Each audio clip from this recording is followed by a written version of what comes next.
opening fire on the innocent Independence Day celebration goers. The rifle was purchased in Illinois, and the information we have thus far is that it appears to have been purchased legally by Cremo. During the attack, Cremo was dressed in women's clothing, and investigators do believe he did this to conceal his facial tattoos and his identity and help him during the escape with the other people who were fleeing the chaos. During the attack, we believe that Cremo fired more than 70 rounds from this rifle into the crowd of innocent people. Following the attack, Cremo exited the roof, he dropped his rifle, and he blended in with the crowd, and he escaped. He walked to his mother's home, who lived in the area, and he blended right in with everybody else as they were running around, almost as he was an innocent spectator as well. He borrowed his mother's vehicle. We issued an alert yesterday afternoon. Chief Jogman provided the vehicle information and Cremo's information. We're very thankful that an alert member of the community saw Cremo's vehicle traveling southbound on Route 41, dialed 911. An alert North Chicago police officer spotted the vehicle, waited for additional backup units to arrive, conducted a traffic stop, and they were able to safely apprehend Cremo with no injuries to the officers. Inside the vehicle, there was a second rifle located. Indications is that was purchased by Cremo as well. Thus far, over 30 people were injured during the attack, and this does not include the 6 who lost their lives. Right now, Cremo remains in custody at this time.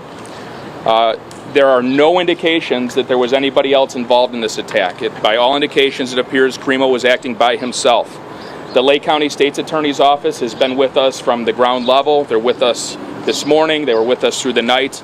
We continue to review the information. Investigators are still developing leads and very critical information. Once we're at a point where we're ready to review all of that information for charges, we will sit down with the state's attorney and review for criminal charges. I'm going to turn this over to the mayor, and then I'll be back up to answer questions.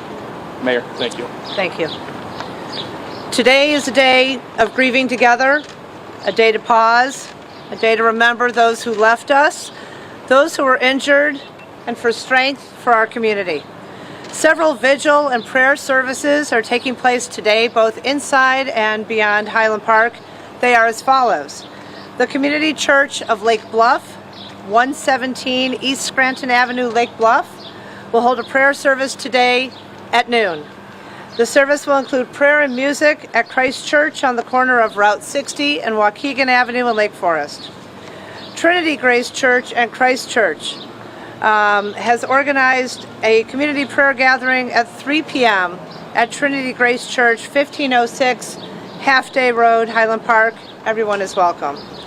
Highland Park Presbyterian Church, Trinity Episcopal, and other area faith leaders will hold an ecumenical community prayer vigil today at 7 p.m. at the Highland Park Presbyterian Church, 330 Laurel Avenue, Highland Park. All are welcome. Today, Highland Park High School, located at 433 Vine Avenue, in conjunction with community partners, is hosting crisis counseling until 2 p.m. and is open to everyone. No appointments are necessary. Additionally, a Family Assistance Center will open tomorrow, July 6th at noon to provide support services and crisis assistance to those who were directly impacted at the parade. The location and hours of operations are pending. We'll get that information to the community as soon as we have it. Please go to the city website for more information. The Highland Park Police Department, the American Red Cross, and the FBI Victim Services Response Team are assisting with additional partners. The teams will engage with victims and families to assess their immediate needs and provide crisis intervention and other forms of emergency assistance. Anyone who is a victim of the incident and is in need of support can call 800-CALL-FBI. I know what a generous community we are a part of, and we are overwhelmed with the amount of support offered not only from those in Highland Park, but the surrounding region and throughout the nation. Thank you. For those who are looking to donate to victims and in support of the community, we ask that you be mindful of potential scams on GoFundMe and other fundraising avenues. This afternoon, we'll share additional information on the city's website regarding how to donate to the victims, survivors, and those who support the community. For all who have reached out with offers of equipment, food, and professional services, we thank you. Thank you all for coming out today. I'll now turn the mic back to Deputy Chief Cavelli. Thanks, Mayor. Any questions? Yes, Judge Kim was in. Can you tell us about the motivation? Is the suspect cooperating, answering questions, and what more are you learning about the motivation might have been him or from his online footprint? At this point, we have not developed a motive from him. Investigators are very much furthering the investigation. They have been in discussions with him. I don't have anything to say about motivation thus far because it hasn't been provided. Sir, we've seen disturbing videos online. Were warning signs missed? The question was, there's disturbing videos online that have been seen. We are reviewing those. Those are going to be a part of any investigation efforts by our task force investigators, Highland Park Police. We'll look at them and we'll see what they reveal. Should someone flag those videos? Bill. Give us an idea of where in Illinois did he purchase the weapons, and also when he went to his mother's house, did he tell her what he had done, or was she unaware? The question was, where did he purchase the weapons, and did he tell his mother what he had done? He purchased the weapons locally, within the region, so the Chicagoland area. When he went to his mother's, we have no indication that he provided any information to her. Did he make? Can you give us an idea of how many weapons did he purchase then, and when was that? So he was in possession of the firearm the day of, the rifle. He was in possession of another rifle in his vehicle when he was pulled over by police. He also had other firearms that were recovered from a residence that he was living in Highwood. Those were all in his name? They were in his name. And all legally purchased? They were legally purchased. Chris, his level of disguise, right? So how did you guys identify him at this point? I mean, clearly there was a lot of planning. And do you have an idea when he placed himself on the roof? Like, is there a timeline? So we are working on the timeline, and we don't want to come out with inaccurate information on timing. One of the asks that we have is members of the community, if you have any video of this individual that is walking toward the parade, at the parade, potentially on the roof or exiting, to please call 1-800-CALL-FBI.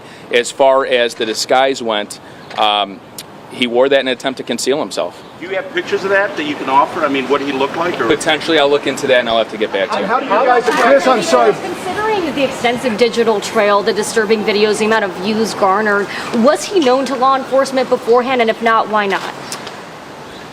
I can't get into that right now. There have been some law enforcement contacts, nothing of a violent nature. I can't get into the specifics of the context of that. And how many rifles? Our colleagues at NBC News are reporting that he purchased multiple weapons. Can you give us any details as to the weapons and how many he may have been in possession of? At this time, I know of the 2 rifles, and I know that there were potentially pistols that he had owned as well. When did he purchase the guns? Sir, has he made any statements to investigators, and does he have an attorney? I'm not going to go into what he may or may not have said. The investigation is still moving forward. I'll provide that information later on. Do you have any evidence he targeted anyone specific or was shooting randomly? Shooting appears to be completely random. Is it possible he chose the community because of the high population of Jewish people? I know people are concerned that it was an anti-Semitic attack.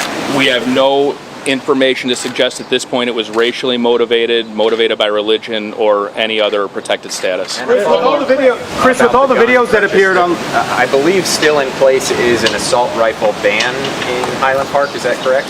Yeah, I don't have information on that right now, but we will get back to you on specifics. With all the videos of Primo prior to this, did anyone ever call Highland Park Police or tip off authorities that these were online? No, we were not made aware of these videos. Chris, how did you identify him as a suspect? Through surveillance video or by tracing the guns? So investigators did a really good job. The ATF was phenomenal yesterday. They expedited a trace of the firearm. That was a major investigative lead for us. In addition to that, the witness statements, the videos that we obtained from people that turned them in, and the businesses, they all helped us tremendously. Can you break down the number of injuries, not the deceased, and can you also then further break down how many of those were gunshot victims and how many of the injured were not gunshot? The information I have right now is that all of those that were either transported to the hospital or self-drove themselves to the hospital were injured by gunfire. So over 30 individuals that were injured by the gunfire, and they went to the 3 hospitals we mentioned yesterday. Do you have any more info on the ages? As a woman, how were you able to identify so early on that you were looking for a male and the age range?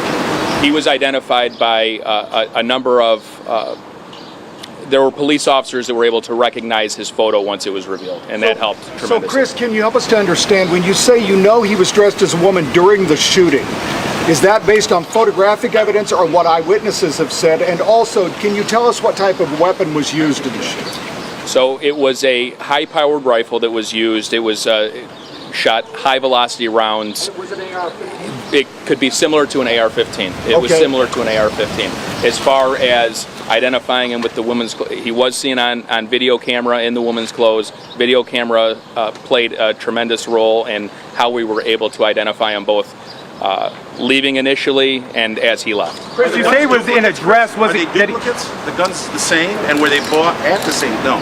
Different and bought at separate locations. Did he also have any more to a disguise? Did he have a wig on? Because it was reported that it was a man I'm not with long exactly hair. sure what the woman's attire consisted of. Initially, it was reported that this person had long hair, so a wig isn't out of the question. Can you tell us more about the business where he was? Which roof was he on, and how did he get there exactly? Can you repeat that? Can you tell us more about the business where he was? Which roof was it, and how did he get in there? It was a local business right in that vicinity. I'm not sure the name of the business. He was able to access the roof through a ladder that's affixed to the side of the building. We'll take 3 more, okay? What happened with that clothing? Did he dump it somewhere, or did he have it on him? Parents at all. We've talked with teachers who he was with in elementary school that have contacted his parents several times saying there were issues with him as a teen and a young child growing up. What type of cooperation have you had One of with the parents? things that is important to remember here is the diligence and investigation. We're going to reach out to everybody we possibly can that has information, firsthand information about him, whether that's family members, teachers, friends, whoever it is that has information. But it does take time. It takes time to gather who may know him, who knew him in the past, teachers. That is something that task force investigators are working on. They've interviewed a number of people thus far, but please keep in mind we're 24 hours in. There's a lot of work to be done here. We're not done. I don't want to get into levels of cooperation. Were the weapons modified at all? No indication the weapons were modified. One more. Have any children passed away? No children have passed away. We'll take your last one. They gave when he bought the weapons. What address did he give? I'm not sure what address he gave. I can get back to you on that. All right, we'll be back this afternoon about 3 o'clock. We hopefully have an updated status on charges. He'll remain in custody at this point. 3 o'clock. Thank you. Thank you, everybody. Thank you. Talk about how you knew him as a young boy. We've just been listening to an ongoing news conference here in Highland Park on that July 4th massacre that occurred at a parade just behind me here on Central Avenue here in the middle of Highland Park. We've learned a lot of new information from investigators, including the alleged gunman apparently was dressed as a woman, disguising himself before he climbed up onto a roof just behind me, a few buildings down this way, and positioned himself almost like a sniper when he started to shoot at people going to the parade. We also learned the alleged murder weapon here is an AR-15 style assault rifle, which he discharged several rounds, up to 70 from what I remember from my notes here. We're also learning that a lot of good police work came into play here, and also just regular people telling police what they saw. They noticed a suspicious person, and then once police saw some videos, they recognized who this person could be. They were able to apprehend him later on. Somebody in the community saw him driving a car, noticed it matched the description, and that's when police moved in. I want to bring in Pete Williams right now, our justice correspondent. And Pete, I think one of the things that's interesting for me at this point right now is how meticulous investigators are being. They're asking for more and more cell phone videos of anything, any kind of surveillance video that showed the alleged gunman as he approached the buildings, as he was dressed like that woman before he got rid of the disguise. And they're taking their time to build their case, but also to bring charges, because we're now more than 24 hours later after this crime, and we still have no charges yet, Pete. No, and that's not surprising at this point, although we may, I gather from what Chris Cavelli said, that we may have charges by the end of the day. So that would be about the normal timeline. I think the one thing that's most interesting is who was not there at the news conference. You saw nobody from the federal government, which indicates that so far this case is being handled by local authorities, which tells you that there's nothing that would bring the FBI in or federal jurisdiction. And you heard Deputy Chief Covelli say that they have no information on motive, but we've heard separately from federal officials that there's nothing that leads them to believe that this was a terror-style motivated attack. And you heard Covelli himself say nothing to indicate that it was targeting any specific race or religion. Highland Park obviously has a considerable Jewish population, and that was one question that went through everyone's mind. But it does seem that the key piece of evidence that led them to him in the first place was, as we suspected, the trace of the weapon itself, which he dropped after the shooting, the police say. Of course, every firearm that's properly manufactured has a serial number on it. And because he bought the weapon himself that was used in the shooting, they were easily able to figure out whose weapon it was, and that's what led them on the hunt for Robert Crimo. We had heard last night, Tom, that there was this indication that the authorities had talked to somebody else who said that they thought when he left his apartment yesterday he was dressed in women's clothing. Now they've confirmed that they believe that he did that in order to try to conceal himself so that when he left the area he could sort of more easily blend in with people and wouldn't be recognized. But no sign it's a hate crime. The trace of the weapon important. And the fact that they now have a pretty good idea of what happened before and after. But that's why they want all that cell phone video and witness information for two things. The witness information to try to shed some light on the motive, and the cell phone video to try to build the best timeline that they can. And of course, whatever charges are filed today, the authorities can always supersede them with additional charges in the future as they learn more information, Tom. Pete, stand by. We're going to bring in NBC News analyst and former ATF special agent in charge, Jim Kavanaugh. Jim, there was a moment there where police weren't exactly explaining how they connected the dots, essentially how they were able to track down the alleged shooter. And then later in the news conference, we learned that after he loses the disguise, he blends back in, he goes to his mother's home. Once police reviewed some videos, they recognized him, but also, as Pete mentioned, they were able to trace that firearm. So he purchases the AR-15 style rifle legally. They're saying he planned this a few weeks ago. Police used those two key facts to zone in on this shooter. Then eventually they got the tip that he was driving around the neighborhood. That's right, Tom. And as Pete described, what happens in the command post is a lot of loose ends come in, a lot of ephemeral tips, a lot of names of people come into the command post, like say this guy's name enters the command post, which is, really humming yesterday afternoon. That's good, but he's probably not the only name coming in. But when you come in and do a hard gun trace from the weapon left at the murder scene, and it traces right back to Crimo, that's a hard fact, provable in a court of law that this gun was purchased by this guy. That's a hard fact they can rely on. Then they spin up, hey, this guy comes to the top now. Who is he? Where is he? What's his picture? Do I know him? Was he interviewed before? What's his background? Where is he? Oh, yeah, he was dressed like a woman. Oh, his cell phone pinged in the area. Oh, he bought the rifle. And it starts to build strongly.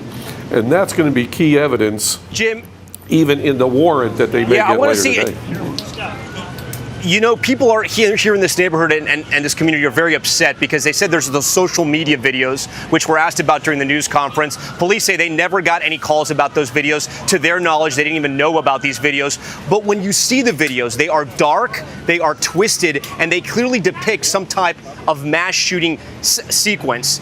Is it enough to sort of give the police some kudos for obviously tracking down this shooter as quickly as they did? But a lot of people here are upset that they didn't get to the shooter before this even happened. Is that fair, or is it just so impossible for investigators to try to track someone like this down, even though some of these clips were seen by hundreds of people? Tom, you're right at the crux of the matter, and it's not impossible. It is difficult. But as a nation, I think we can do a better job at getting right into this crux of the point between the First Amendment and being able to observe behavior that's public on the public internet. Now, it's a daunting task. There's a lot of stuff out there.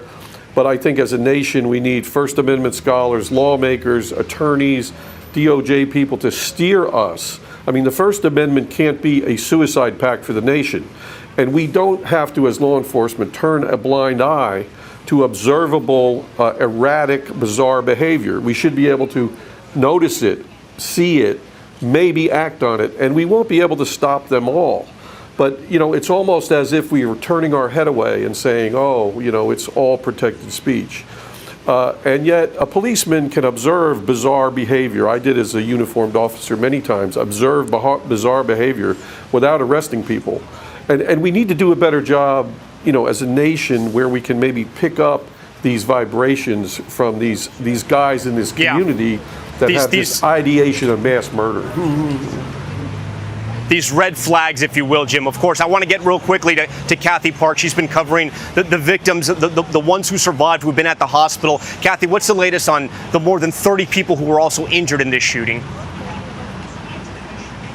So, Tom, we are outside Highland Park Hospital, and it's less than a mile away from the shooting scene. So they received an influx of patients yesterday, roughly 26 patients, and doctors say that 25 sustained gunshot wounds. However, we have learned that 19 people have been released as of this morning. And according to the latest update, we know that 2 people are still being treated at this hospital and several others are being treated at local area hospitals. But we heard the chief just a few moments ago saying that the injured, that number is at least 30, but this does not include the 6 individuals who were killed. Right now, we're still waiting for the complete list of the victims. The Lake County Coroner's Office says that information should be released at some point today or early tomorrow morning, but we do have some names confirmed at this hour. Nicholas Toledo, he was 76 years old. He recently moved to the area from Mexico, and he was with his family at the time when he was struck and killed at the parade. And another individual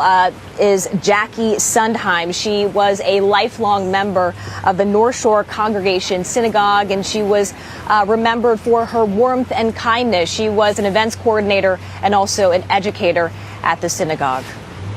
Tom? All right, Kathy Park for us talking about 2 of those 6 victims. And I spoke to 2 doctors who were out here who responded right after the shooting. They were at the parade, and they say the people that were directly hit by that weapon, that AR-style weapon, they immediately died. There was no chance of saving them. Everyone else, luckily, it sounds like, is going to make it out, and we're talking about more than 30 people injured. That concludes our coverage for right now. We'll have much more tonight on NBC Nightly News with Lester Holt. A reminder, we are awaiting the charges to be brought against this 21-year-old shooter. You can watch updates throughout the day on NBCNews.com or on our streaming service, NBC News Now. For all of us at NBC News, I'm Tom Yamas in Highland Park.